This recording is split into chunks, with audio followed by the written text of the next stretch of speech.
I don't know how to put this, but I'm kind of a big deal.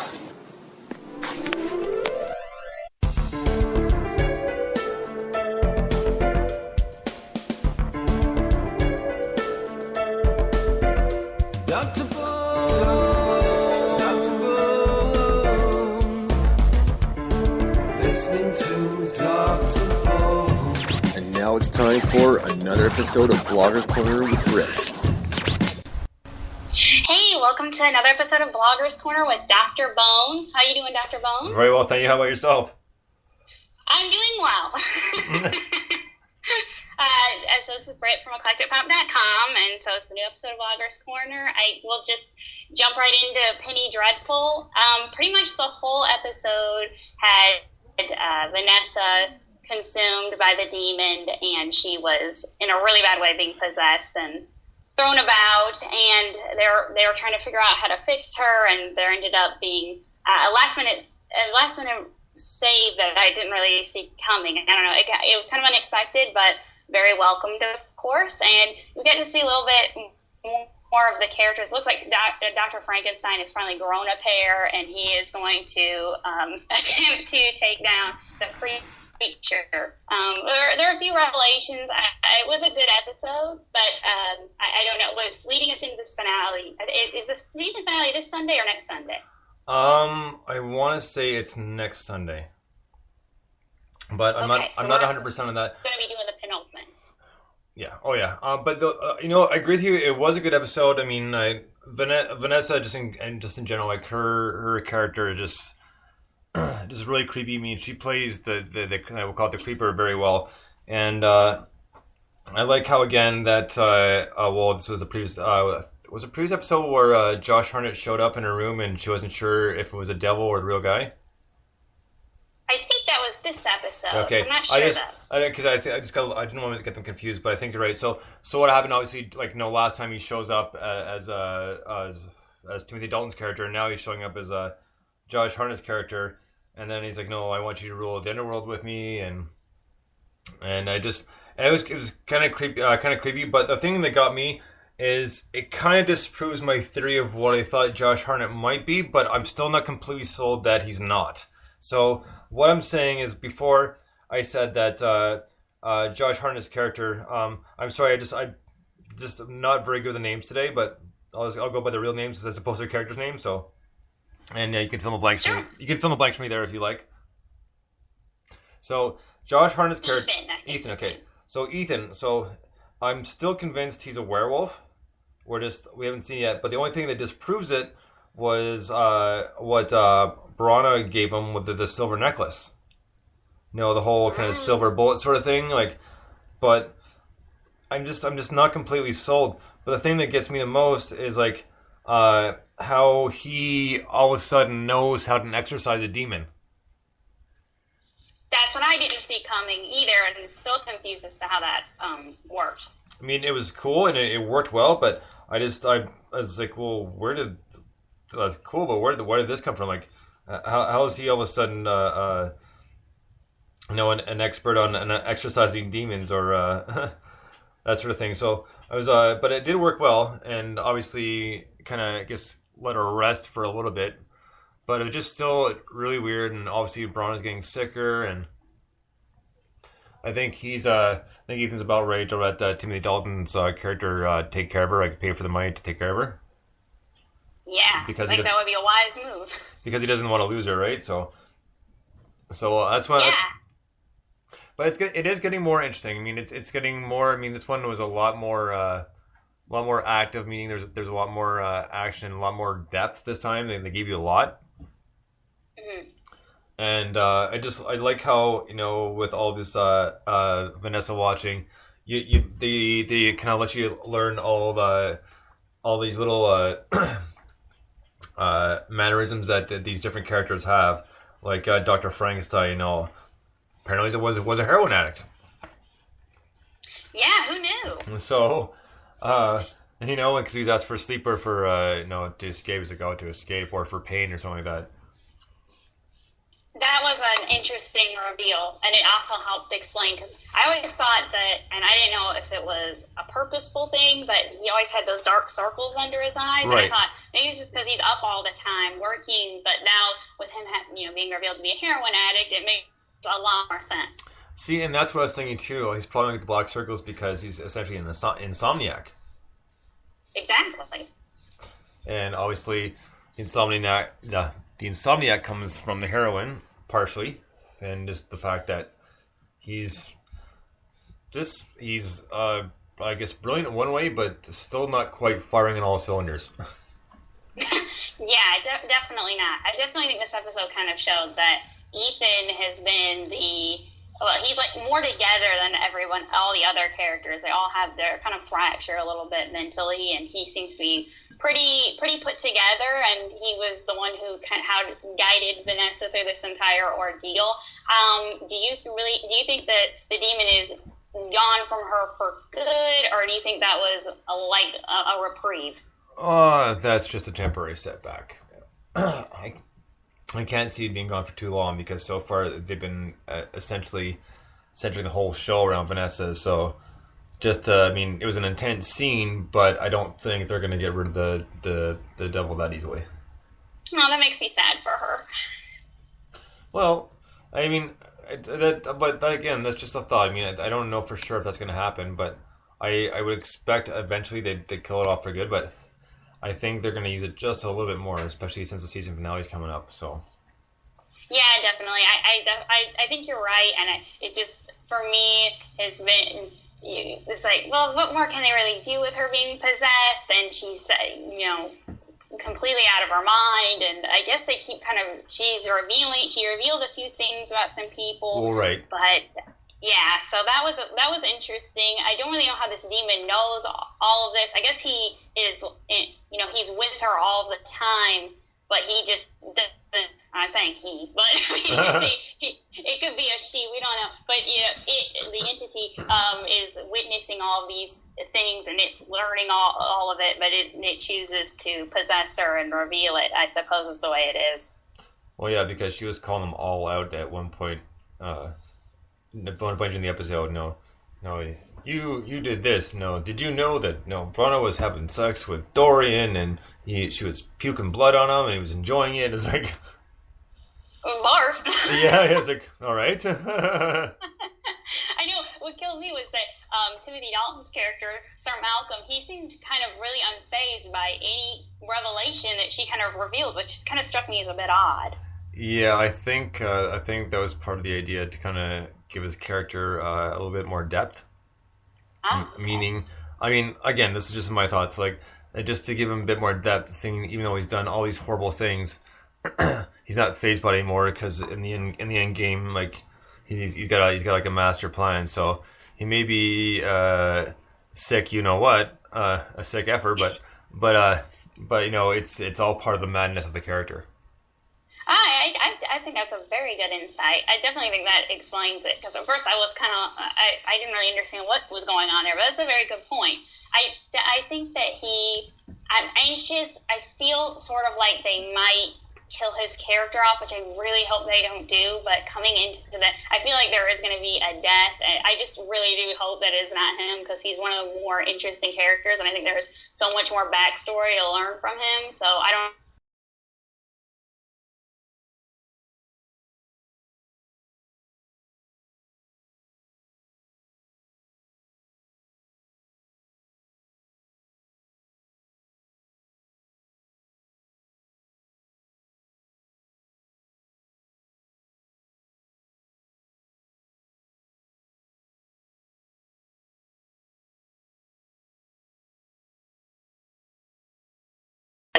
Just because, he just at this point he's kind of too important to get rid of him. So I don't see him going anywhere, at least not for maybe at least another season or so. I really hope that you're right, and because I think he's very vital to the entire atmosphere of the show. Do you think that he is, I may have mentioned this on the show before, but I'm not completely certain, but do you think that Vanessa is his daughter? Yes. Biologically? Actually, I do. Ooh. Just because if... Yeah.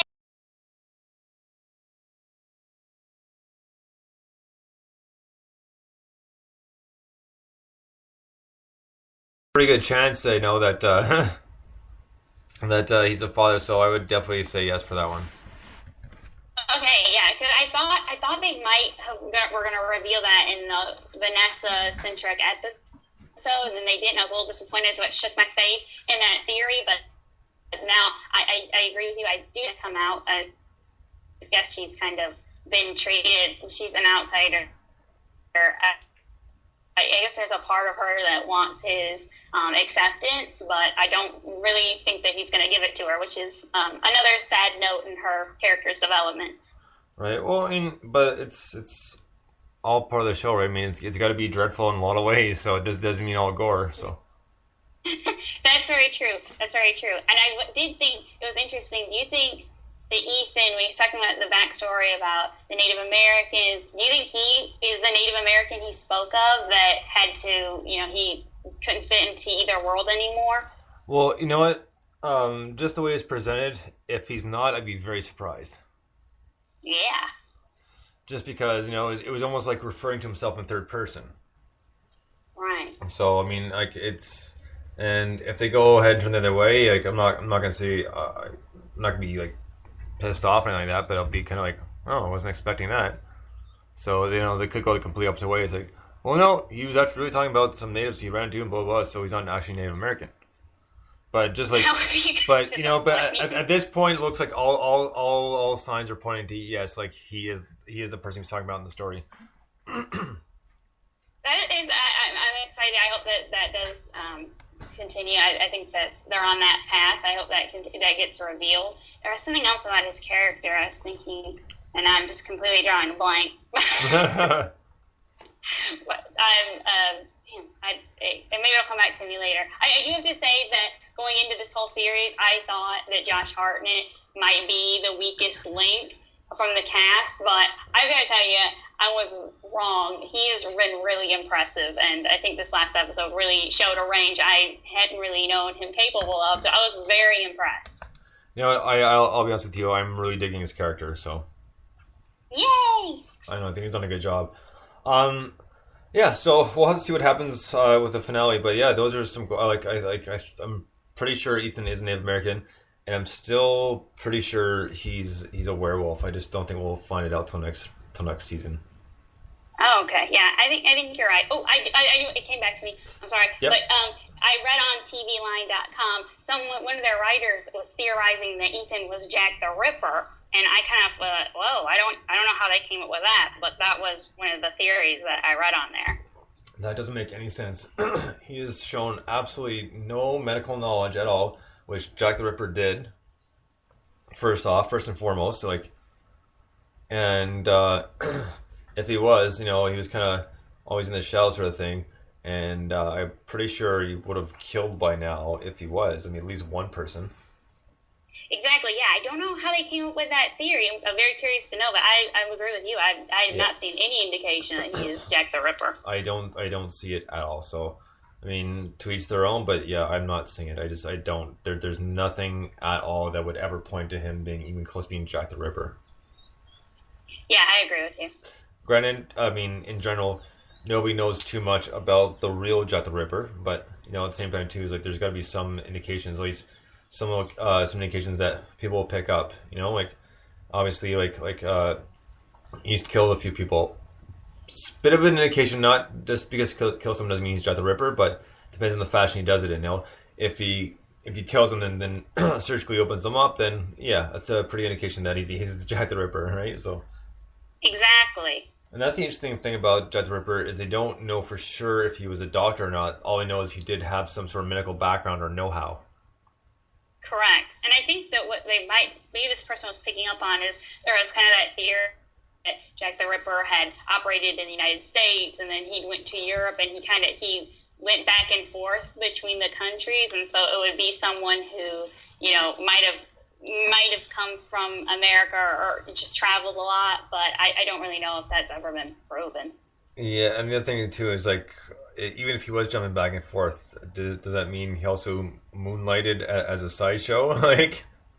Exactly. So that right there, if you did give away that, he's not even close. So, yeah. Yeah, I agree. I mean, it's good ideas. I think sometimes it just people want to come up with the most ridiculous things and just hope they're right. You know, like there may not even be any substance to it at all. So.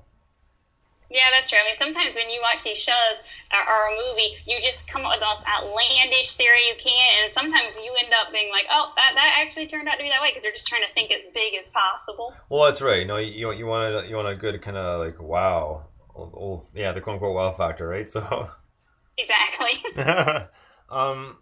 Yeah. So it'll be interesting the next 2 episodes, see how they finish it up. So and then we get about 4 or 5 months, I think, before it starts again.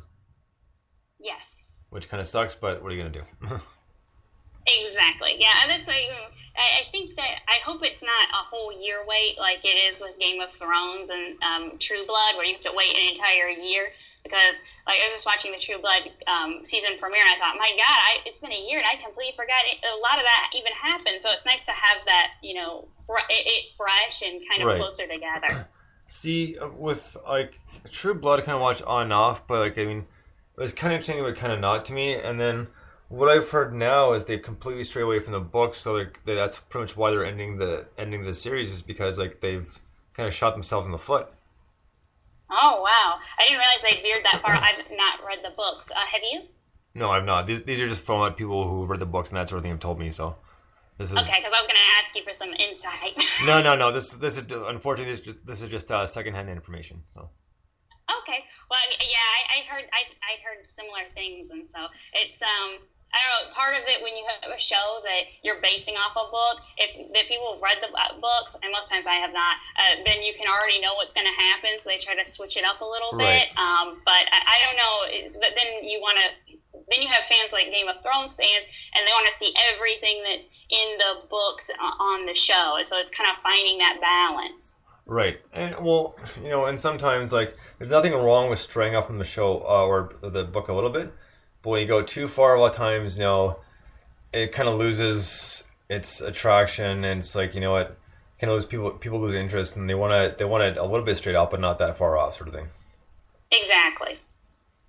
So we'll see what happens. And speaking of Game of Thrones, I'm through 2 seasons so far. Oh, really? Yeah. Okay, I have a question. Who's your favorite character? Don't have a favorite yet. Really? Yeah, I mean, and some of the names, I don't remember all the names, but I don't have a favorite character yet. I mean, there's been some that have been funny. I mean, like the midget was hilarious in the first one when he's arrested and he's in that prison with the pretty much the open window. So if you fall off, you're done for. Right. Yes. I can't remember his last name, but then there's something that can always keep his word because he ended up giving the guard the gold he told me he'd give him.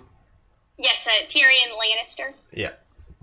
So yeah, he's my absolute favorite character. So forgive me if I don't remember all the names, just because like I am kind of new to this, and we've been watching it during a downtime because like my second job working baggage for an airline.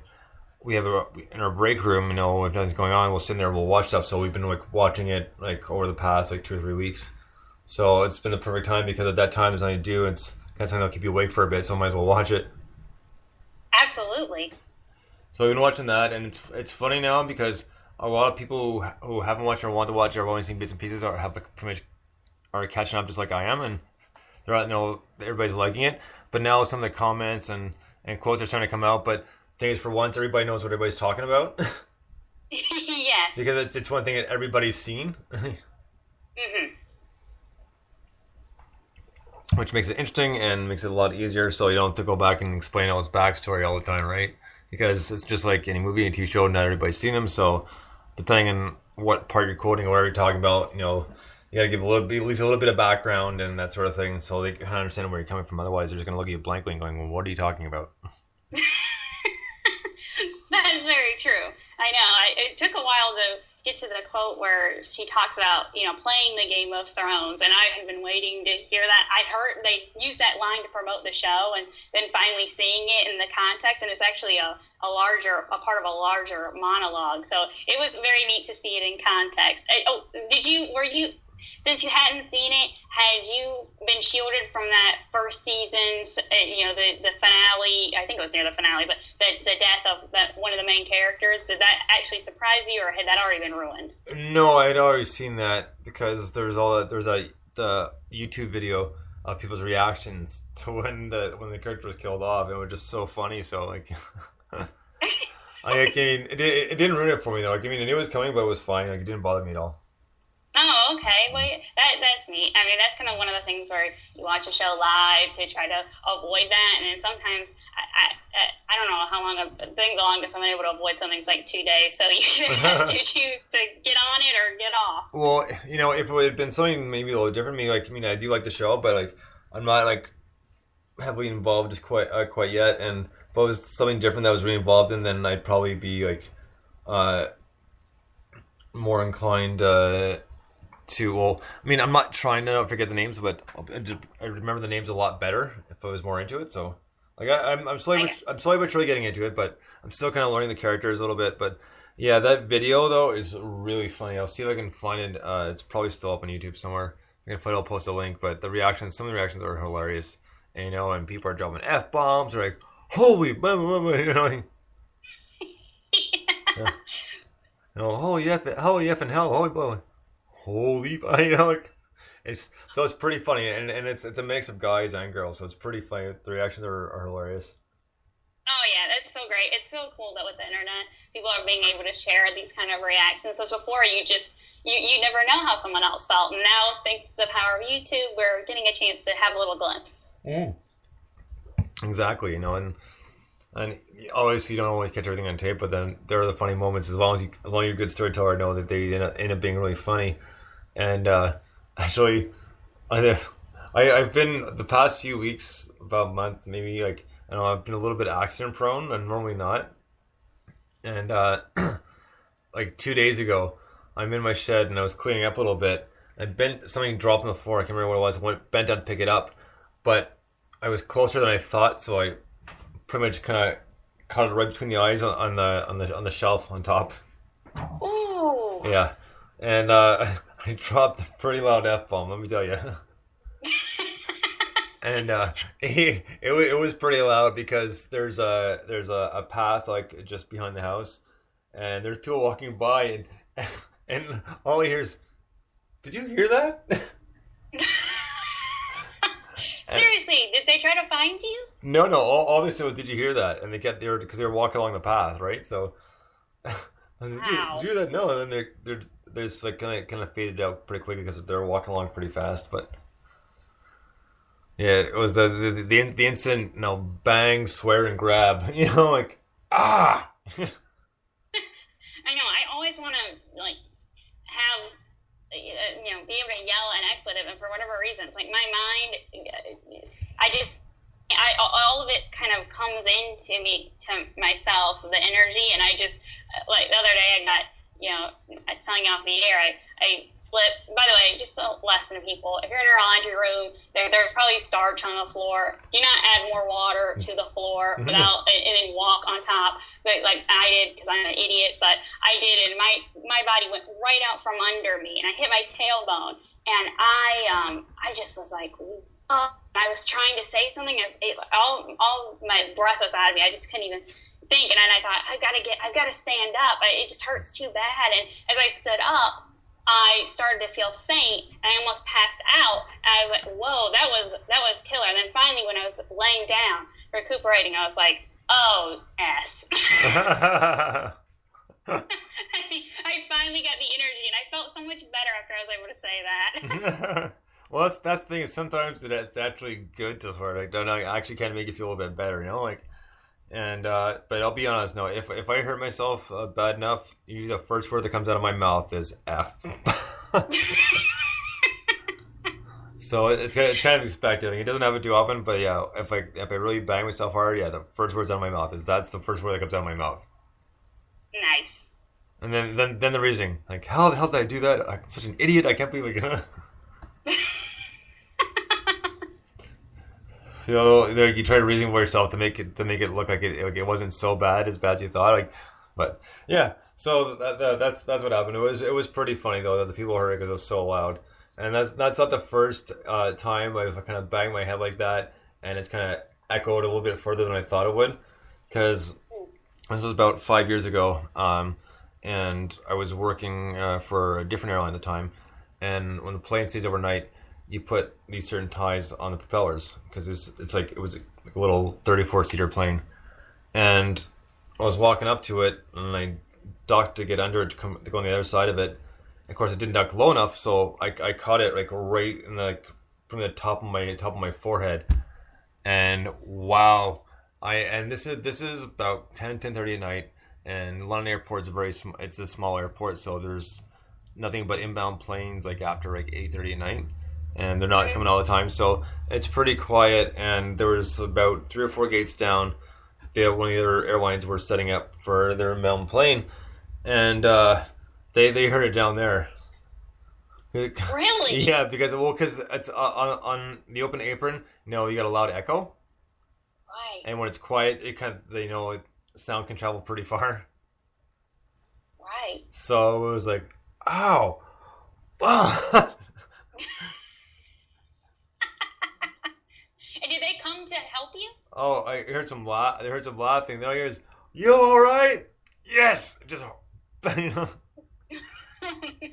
just really hurts. Yeah. Did it cut because I know the You know forehead's what? really sensitive. You know what? I didn't get cut. I just had a big welt on my forehead for 3 or 4 days. Ooh. Yeah, so just a nice big red lump. So no cut, surprisingly, because I hit it. I guess when I dug in on the flat part of it, it was just one of those things. I thought it was down far enough, but apparently it wasn't. Ooh, brutal. But normally, it doesn't happen. And of course, then there's the situations where they kind of suck. They're not horrible, and it's more like let's say your plans have to go out the window for some reason, that sort of thing. Then the one thing like it's not all the time. Once in a while, I'll do it. Kind of pick your moments for it, even though it's a kind of a crappy moment. Is Dr. Evil? When he's like, "We'll do this." Well, we can't do this anymore. But I was like, "Well, we'll only do this." No, we can't do that either. It's like, "Well, yes." It's like, so, so why don't we try doing this? Yeah, great. Let's go. So Exactly. So yeah, exactly. So that's a good one. Just because it's subtle, but it's fun. It's funny, subtle and funny at the same time. Even though it may be a bit of a crappy situation, it still kind of lightens the mood a little bit. Yeah, that's what's so great about those kind of things when you can remember them. So yeah, moving on, get a few rock notes, not tons, but a few. This was kind of interesting one actually. Frank Sinatra's first driver's license actually fetched $15,000 at an auction. Whoa. I mean, I know, people like there's like big collectors out there, and I wouldn't mind collecting stuff too, but there's some stuff that I don't see as good memorability to have. I mean, I don't know what the hell you're gonna do with a driver's license, but I guess I'll frame it. Yeah, but even then, it's like, I got Sinatra's license. I'd rather have a signed picture or something.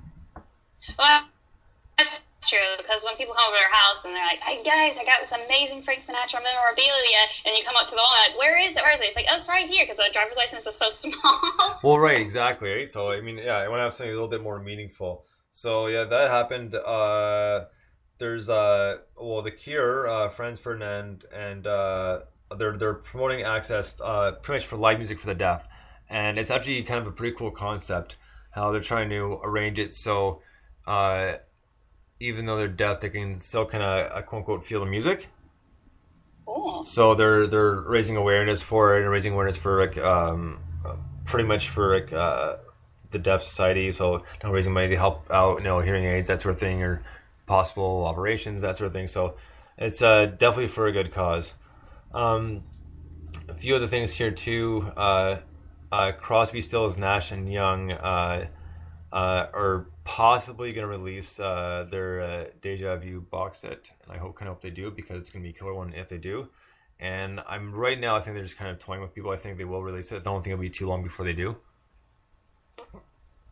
So just a few other little things. Bob Dylan's newest song, Like a Rolling Stone. Yes. Yeah, well, the lyrics sold for $2 million. No. Yeah, so someone now owns the rights to the lyrics to Like a Rolling Stone, and bought them for $2 million. Wow. That's amazing. I got to see him. I think it was last summer. Yeah, it was last summer to see him perform that. It was pretty amazing. He's a lot of stigma for being a little up there, a little older, a little more mature. But it was very fun. Well, it's just like seeing David Bowie. Like, I mean, like when he put out that album, I think it was last year. It was really good. There's supposed to be a second part to it too. I mean, I would love to see David Bowie again because I saw David Bowie 94 maybe 93. So he did a tour with that Trent Reznor. Oh, because they did this song called "I'm Afraid of Americans" together. Cool. Which is an awesome tune. And now, obviously, if Bowie plays it on tour, he's got his band, that sort of thing, they can do it with him. So still a cool song, no matter which way you look at it. But obviously, Trent Reznor can't be on all his tours with him just for that one song. So. Wow, really? No. What? that was nice sarcasm. Oh, I was being Oh, really? I thought you were being sarcastic. Because you're like, wow, really? So it's like, oh, that was a little sarcastic, but we'll go with it. No, I really wasn't being sarcastic. No, it's fine. It was funny. It's it's almost like saying that the sky's blue. Get the F out of here. Like. So. I really didn't know. I didn't know enough to know that was the case. No, it's all good. It was funny. No, that worked well. I wasn't expecting it. It's like, well, that was kind of really good. Though she finally kind of caught me off guard there. Unfortunately, that was a fail. That was an unintentional on my part. Either way, that was perfect. So yeah, no, that wouldn't happen. Like Trent Reznor's got too much going on to afford the time to do that. If they did, it would be 9 Inch Nails and David Bowie. Oh, okay. Whether it's ever going to happen, it's pretty doubtful at this point. I mean, this was years ago when they worked together. Not that they don't keep in contact, but I don't see it happening anytime soon. Oh, okay. So, and last, and what is the last? Lana Del Rey, very good vocalist, but she pretty much had to explain her comment saying, "I wish I was dead," to Frances Bean Cobain because in the interview, she said she wanted to name her next album that, and Frances tweeted it saying, "No, that's really not cool." And then, I obviously lost my father, and then, and then she kind of explained herself saying, "No, like, it wasn't meant necessarily in the way it came out," and so that's done over with. So pretty much feud avoided. Yeah, I was really impressed with the way that Frances Bean, articulated what she had to say, because I didn't think it was. It wasn't me. It was just she was talking from her heart, and I think I hadn't really heard her publicly speak a whole lot about her dad. But it was nice. It was nice to hear from her, and I thought she did a really good job conveying how she felt. Oh, absolutely. Yeah, it wasn't just a kind of cut and dry, which with that anyone would just write saying, "Oh, blah blah blah," and kind of screw you sort of thing. But she did well. Like, I don't have the quote here in front of me, but yeah, she spoke very well. But you can find it on the Rolling Stone website. The article is like from about 3 or 4 days ago, but it's still up there, so if you want to check that out, you can check it out and read the whole thing. So that's pretty much it for Rock Notes. There hasn't been too much more interesting stuff. But going to Indie Notes, the Broken Wit Rebels released their new EP, which is available right now on iTunes and Amazon. And we started playing a new band the past few weeks on NMS. And they're called The Actions, and I believe you're going to be doing a review on their EP for them as well. I am. So that's exciting because they are a very good band. So on that note, let's get into your blogs and what you're working on. Well, today I'll be putting out a review for this new movie called Begin Again with Keira Knightley and Mark Ruffalo. It came out on Friday and got to see a sneak peek on Thursday evening. And it's a movie about, have you seen the movie Once? I have not, no. Okay, I haven't either. So it's by the director who did that. So I didn't. That movie had won the Academy Award for Best Original Song. I can't believe it was 7 years ago. I think it was for Falling Slowly, which is a great song. That's the only thing I've seen or heard of once. And so I went in. I really enjoyed that song. This movie is a little different than that one. basically, Keira Knightley plays a singer-songwriter whose boyfriend hits the big time, and they have some friction. They have friction in their relationship, and then she meets Mark Ruffalo's character, who is he's just gotten kicked out of his label, basically, and so they're both looking to begin again. And they find they start. I can't find the words. I'm so sorry. Well, basically, they begin again. They start finding musical enlightenment and working on it. He starts producing this album for her, and basically, they kind of help each other through this rough patch. And it is a good movie. Unfortunately, none of the songs really stuck with me. So, in terms of it being a soundtrack, it's kind of everything sounded the same. Keira Knightley does sing in the movie as her voice, so that was kind of cool. But I heard her sing in another movie. Here, her voice is very soft. I actually, watching her be an actress for all these years, expected her to be very forceful with her voice, but it's actually very soft and delicate. But the audience I saw it with loved it. I mean, they loved it. So I was kind of it wasn't the best thing I've ever seen. It was okay. I just kind of nothing really. There were no big moments for me. I can't really explain it too well. Hopefully, I'll be doing that better when I write it. Right. So you'll have to stay tuned for something actually some coherent thoughts about that film. But I mean, it was interesting. As an indie movie lover, it kind of it still had that flair, but it was kind of weird. Here's Keira Knightley and Mark Ruffalo, and they just kind of they didn't seem to really mesh that great together. I can't really explain it other than that. It was just like, oh, that's Keira Knightley and that's Mark Ruffalo, and they just didn't really. It just didn't seem natural to me. I can't. That's the best I can describe it.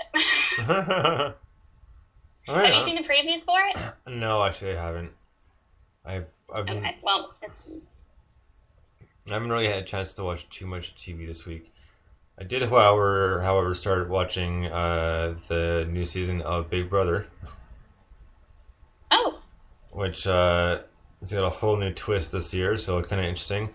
So now there's 2 head of households, and neither one is safe. Whereas before, if you were head of household, you were safe for at least for a week. And now now you're not. So it's really cool, and it makes it a bit more interesting. There's also some good summer watching because there's all the drama and all that sort of stuff, and it's interesting to see what happens, So. Well, you will need to tune into that. I've never seen an episode of Big Brother. Hey, it's really addictive, actually. Oh, is it? Oh, absolutely, yeah.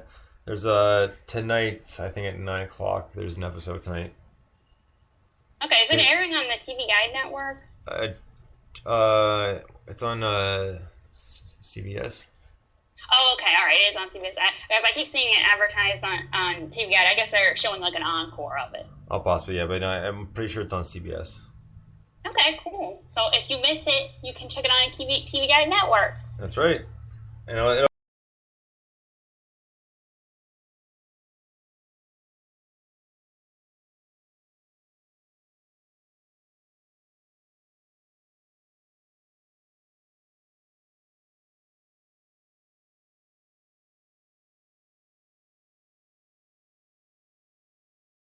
just another word for clicks. I just can't think of it right now. Anyways, so yeah, so those will be forming. Then the backstabbing will start and all that fun stuff. So it's always good for drama, like someone else's drama, so you can actually laugh at it. Kind of like The Hills. Right, The Hills. Oh sure, we'll go with that. There was a lot of drama on that show, Dr. Bones. Well, as much as I like Lauren Conrad and whatever her name is, the blonde dumbass. Heidi Montag? Oh my god. Oh, like I personally, I know forgive me for saying this, but I'd rather punch myself in the nuts than watch that stuff. So I know it's a little harsh, but it just That's brutal. I know. I forget the term or forget the expression, but I can't do it. Well, it did have, just to say, it did have some redeeming. It had some really great music on it, so that's why I besides the girl drama, they always had, most of the shows is showing these landscapes of Los Angeles, and you hear these awesome songs. So I mean, music, television, and all. Yeah. Oh no, that's fine. I mean, I know the show did well and everything else, but yeah, I can't do it. I understand. The only thing that was funny to me was when Robot Chicken made fun of it. Robot Chicken's a cartoon done by Seth Green. Okay. And it's kind of like claymation, but they're 15-minute episodes, and there's a lot of 80s nostalgia and like early 90s, that sort of thing. So it's kind of funny. But they do the new stuff too, and they're making fun of the Hills and the St. Lauren and what's her name? I can't believe I just forgot. Heidi, thank you. Heidi and her boyfriend. Spencer. Oh God, that guy, man! Oh Christ! So yeah, they made fun of them, and they ran out of gas. So Heidi and Spencer took off, and they are in some sort of weird desert. So they got kidnapped by these hillbillies, and so Lauren's stuck there. Then she goes to look for them, and she goes in, and they're tied up. They're like, no, like through their mouth gags. They're like, no, what's out? And she's like, shit. She grabs the car keys and leaves the house. So, but yeah, it was. Wow. Yeah, so I mean, that was the only thing, because I never actually watched an episode, maybe 30 seconds. That was it. But yeah, I just hearing about people talk about the show, I was like, oh, how do you watch that? I mean, you just make it because it's just so glamorous. Yeah. Well, again, that's just personal opinion. So. I know. It was an interesting look. I know when I meet people from Los Angeles, like, is it like the Hills? I'm like, oh no, absolutely not. But then they talk just like them on the show. So. Yeah. But they're really nice people. Oh, right on. Well, so yeah, so that's my take on that. But other than that, that's gonna about do it. Unless you have something that we forgot about. No, I'm gonna be posting the TV rundown later today, and so stay tuned. All TV's biggest moments from this week, or at least the TV I watched. Oh, nice.